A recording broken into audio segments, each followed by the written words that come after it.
2022 विधानसभा चुनाव की तैयारियों को तेज करके आने वाले चुनाव में कार्यकर्ताओं ने एकजुट होकर समाजवादी पार्टी की फिर से सरकार बनाने का अपना संकल्प दोहराया है। इसी कड़ी में आज अयोध्या के हाईवे स्थित एक रिसोर्ट में चल रहे समाजवादी पार्टी का साथी समागम का संपन्न हुआ।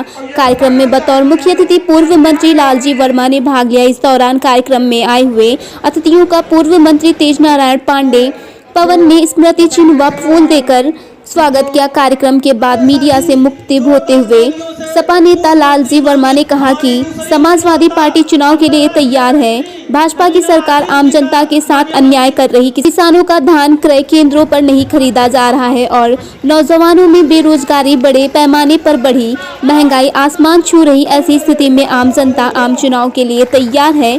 उन्होंने कहा, आम जनता अब बदलाव के लिए तैयार है, हमें बहुत अधिक तैयारी करने की जरूरत नहीं है। सीएम योगी के अयोध्या से चुनाव लड़ने पर लालजी वर्मा ने कहा, जो भाजपा का कुशासन है उसका जवाब जनता स्वयं देगी, उनको चुनाव में हराकर जवाब देगी। आज समाज का एक एक बच्चा सीएम योगी से नाराज है। कोरोना काल में ऑक्सीजन न होने के कारण मौत हुई, जिस तरह से किसानों के साथ अन्याय हुआ, बेरोजगार नौजवानों के साथ अन्याय हुआ, उससे भाजपा को लाभ नहीं मिलने वाला, उसका नुकसान ही होगा भाजपा को। जहां से सीएम योगी लड़ेंगे चुनाव, उसके अगल बगल सारी सीटों पर भारतीय जनता पार्टी पराजित होगी। आज अयोध्या में सपा के पूर्व राज्य मंत्री तेज नारायण पांडे पवन के नेतृत्व में साथी समागम आयोजन किया गया।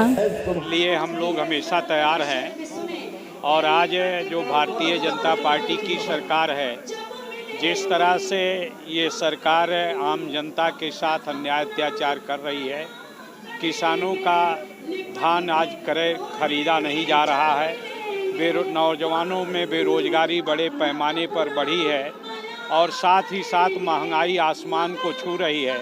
ऐसी स्थिति में आम जनता स्वयं चुनाव के लिए तैयार है, बदलाव के लिए तैयार है। हम लोगों को कोई बहुत अधिक तैयारी करने की आवश्यकता नहीं है। मेरा मानना है कि योगी जी का जो कुशासन है उसका जवाब जनता स्वयं देगी और उनको चुनाव में हराकर उसका जवाब देगी। ऐसा कुछ भी नहीं है। भारतीय कुशासन जो है जिसका, आज एक एक बच्चा योगी जी से नाराज है और उनके कुशासन से, जिस तरह से कोरोना काल में ऑक्सीजन के कारण हजारों लोग मरे हैं और जिस तरह से किसानों के साथ अन्याय हुआ है, बेरोजगार नौजवानों के साथ अन्याय हुआ है, उससे उसका लाभ भारतीय जनता पार्टी को नहीं मिलेगा, बल्कि उसका नुकसान भारतीय जनता पार्टी को उठाना पड़ेगा। जहां से भी वो चुनाव लड़ेंगे उसके अगल बगल सारी सीटों पर भारतीय जनता पार्टी पराजित होगी।